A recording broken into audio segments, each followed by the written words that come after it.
WW, nós estamos voltando do intervalo. Conosco agora no programa a professora Mariana Albuquerque. Ela é coordenadora do Laboratório de Estudos Asiáticos da Universidade Federal do Rio de Janeiro. Integra também o Observer Research Foundation. É um think tank sediado em Nova Delhi, lá na Índia. Mariana, obrigado por estar conosco. Boa noite. Boa noite, Vac. Obrigada pelo convite. Lorival, Daniel, boa noite a todos. Lorival, boa noite. Foi bom o carnaval para você, meu irmão? É que... Trabalhando, eu sei. Por isso que eu perguntei. Pergunta maldosa. Foi bom, portanto. Vamos lá. O presidente Lula chegou à Índia nesta quarta-feira e ele tem uma agenda extensa. Entre os pontos ali, o Daniel vai trazer mais para a gente na sequência, reforçar a defesa do multilateralismo. Às vezes as pessoas têm dificuldade de entender muito bem o que isso hoje significa, mas está lá. E buscar, no sentido mais fechado, mais focado, acordos ligados à tecnologia e mineração. Confira. Nos primeiros dias de visita, Lula participa da Cúpula Internacional sobre o Impacto da Inteligência Artificial. O encontro vai reunir presidentes de grandes empresas de tecnologia, como a Alphabet, dona da Google. Tanto Brasil quanto Índia defendem uma regulação global sobre o tema. No entanto, para evitar um aumento de tensões na relação com o presidente dos Estados Unidos, Donald Trump, os dois países devem adotar discursos mais moderados. Trump trata qualquer medida regulatória como possível censura à liberdade de expressão. 11 ministros acompanham Lula na viagem, incluindo o chefe da Fazenda, Fernando Haddad, das Relações Exteriores, Mauro Vieira, e do Meio Ambiente, Marina Silva. No total, a comitiva presidencial é formada por 21 autoridades. Além da cúpula, o presidente brasileiro terá encontros privados com o primeiro-ministro da Índia, Narendra Modi. Lula quer abrir novos mercados para produtos brasileiros e garantir parcerias para o setor digital. O Brasil exportou para a Índia cerca de 7 bilhões de dólares em produtos, com destaque para combustíveis minerais, açúcar e gordura animal. Também estão previstos acordos relacionados a minerais críticos e terras raras. A ideia é desenvolver indústrias capazes de processar e transformar esses minerais em âmbito local, sem depender de outros países. O Brasil é dono da segunda maior reserva de terras raras do mundo, mas ainda tem muita dificuldade para produzir e refinar os produtos. Com um setor ainda pequeno, o governo vê a oportunidade de desenvolvimento da área por meio de parcerias internacionais. Além disso, Brasil e Índia devem reforçar o discurso de livre comércio e do multilateralismo e insistir em uma reforma no Conselho de Segurança da ONU, para que ela receba países emergentes. Durante a viagem, Lula também vai se encontrar com o presidente da França, Emmanuel Macron. O acordo de livre comércio entre Mercosul e União Europeia deve fazer parte da discussão. Macron tem se manifestado contra o tratado e defende uma renegociação dos termos do acordo. Mariana, a gente tem pelo menos 3 grandes âmbitos aí a serem examinados. Eu vou começar por esse da tecnologia, da inteligência artificial e da participação do Brasil direto numa série de conferências internacionais que vem ganhando tração por 2 motivos, claro. Pelo que se espera do impacto da inteligência artificial em todos os campos, particularmente na geopolítica e no campo do trabalho, mas também pelo acesso a tecnologias de ponta. E o Brasil vai bater numa tecla que é tradicional porque eu ouço essa tecla há mais ou menos uns 50 anos, que é acesso à tecnologia em condições iguais para todos. Que chances isso tem de prosperar?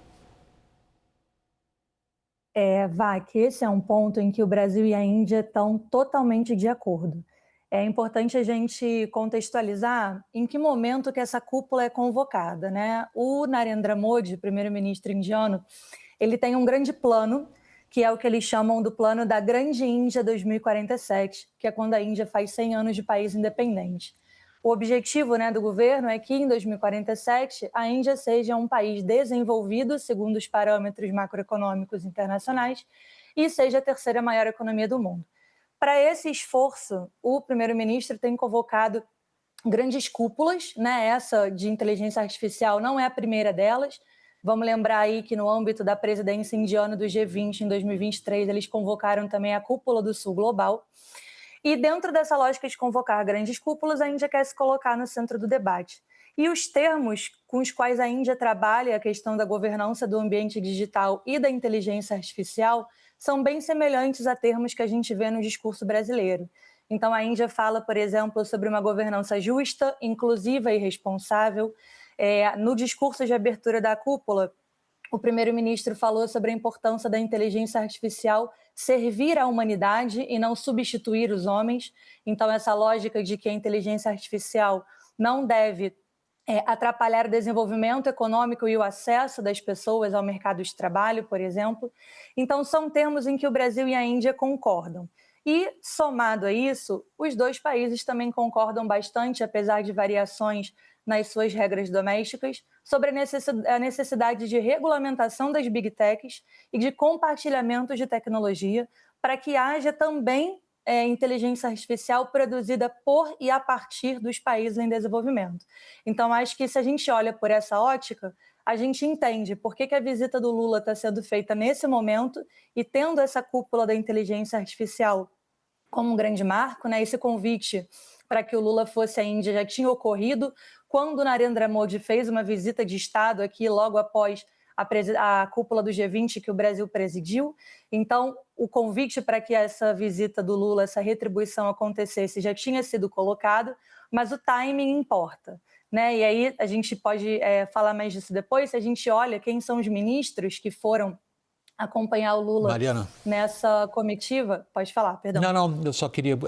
Você mesma fez um pequeno intervalo na sua exposição e eu vou usar essa tua primeira exposição e volto contigo depois para colocar o Lorival agora também, exatamente nesse ponto, Mariana, se você me permite. Posso ir adiante? Claro. Tá. O acesso à tecnologia, a inteligência artificial é provavelmente o ponto central hoje, sobretudo na relação China e Estados Unidos, e a capacidade de desenvolver essas tecnologias e por onde elas podem surgir. O Brasil parece de novo ensaiar algo, aliás, a comparação que a diplomacia brasileira fez com a energia nuclear, é um bocado perigosa, porque as restrições da energia nuclear se deram em torno da proliferação de tecnologias que levavam à destruição do planeta. Nós estamos fazendo essa comparação de novo com a inteligência artificial? Bem, acho que a inteligência artificial tem essa conotação também, né, de esse risco de aniquilação da humanidade em vários sentidos, né, assim, agora a inteligência artificial passa a criar a inteligência artificial. Esse foi o grande passo dado nas últimas semanas. Todas as grandes empresas de inteligência artificial se prepararam para isso e agora começaram realmente são as próprias máquinas da inteligência artificial que criam as novas gerações de inteligência artificial. Então, a gente vai realmente perder o controle do que vai acontecer e isso nesse sentido e também no sentido de os seres humanos se tornarem obsoletos, se tornarem desnecessários, né, e assim por diante. E no campo militar, então, nem se fala, né? Quer dizer, a rapidez da tomada de decisões da inteligência artificial, ela, principalmente quando os seres humanos são colocados out of the loop, e aí que eles não controlam mais, uma vez acionada uma arma, todas as decisões passam a ser tomadas por inteligência artificial. O seu inimigo está fazendo a mesma coisa, se você continuar on the loop, você vai ser mais lento.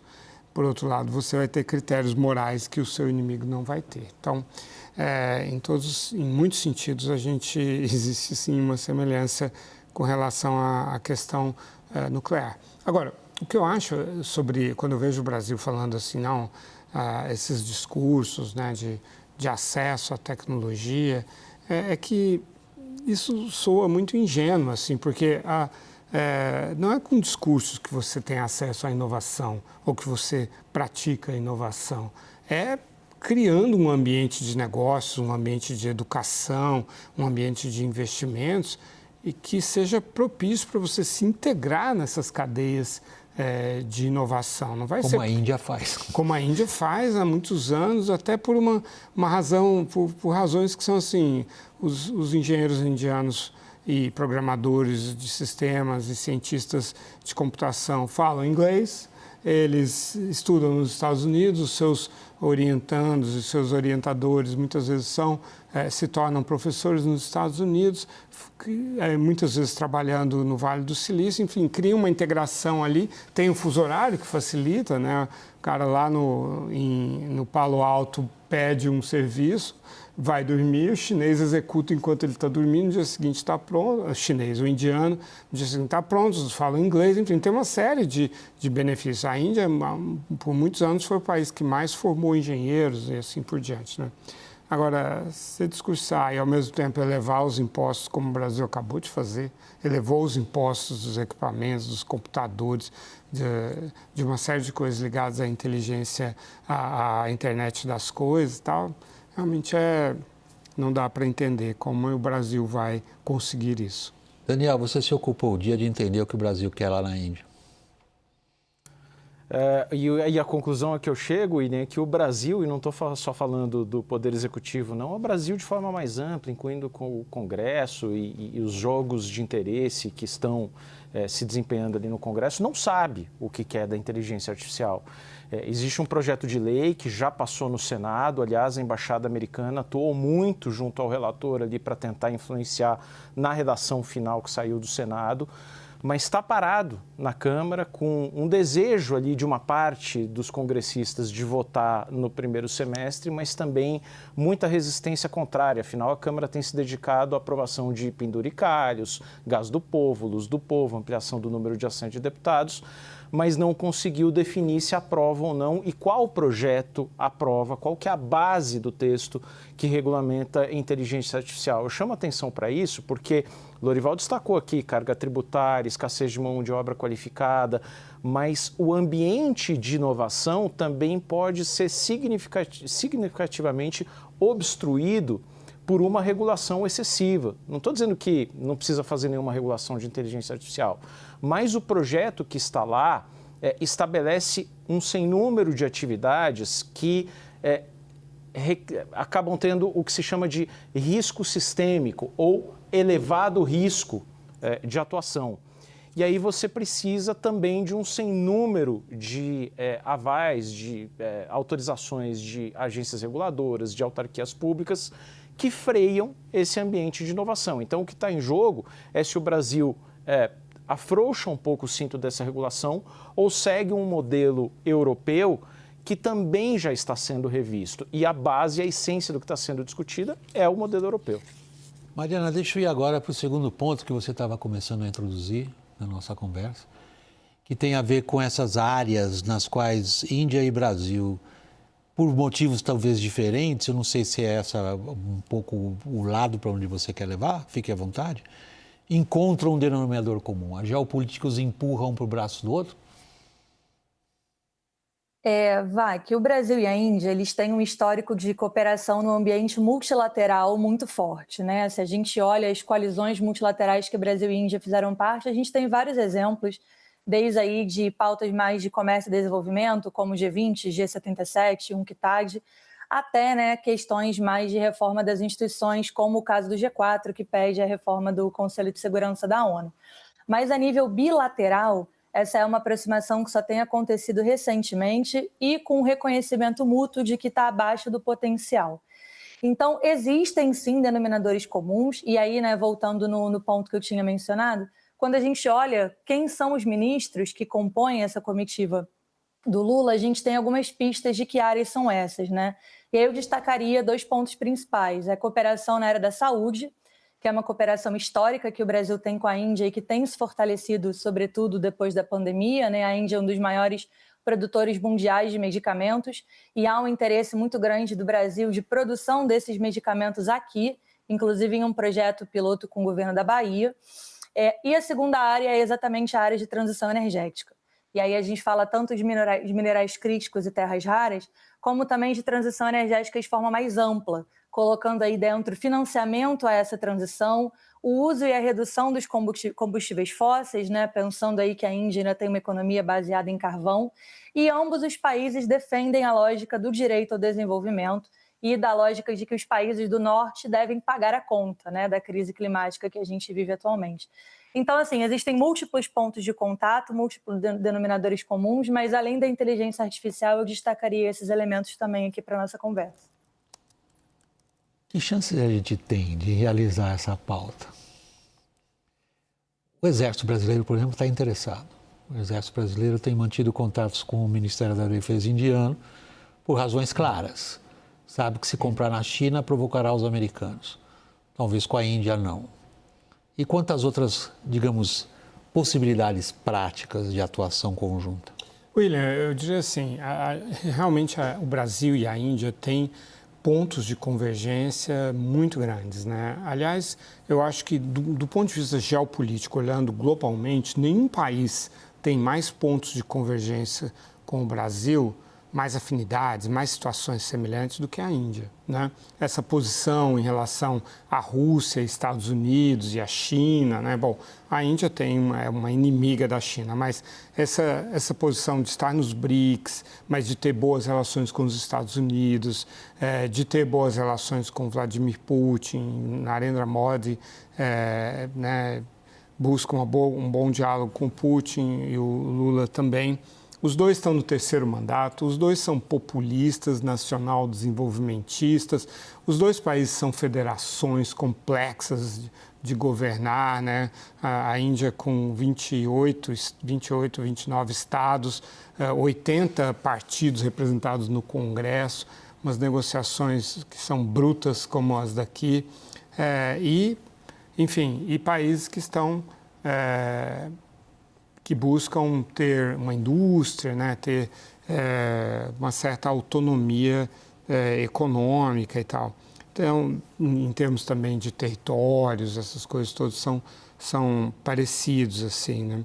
Agora, a Índia, talvez pelo viés da educação, né, ela consegue uma inserção melhor do que o Brasil nessas questões tecnológicas e tal, né? Então, eu acho que eles estão mais bem situados do que o Brasil para competir nesse mundo de avanço tecnológico e tal. Acho que o Brasil é interessante porque algumas estratégias são parecidas, né? A Índia é extremamente protecionista também, mas ela buscou políticas industriais que não cercearam a inserção dela nas cadeias de valor, né? O Brasil está mais...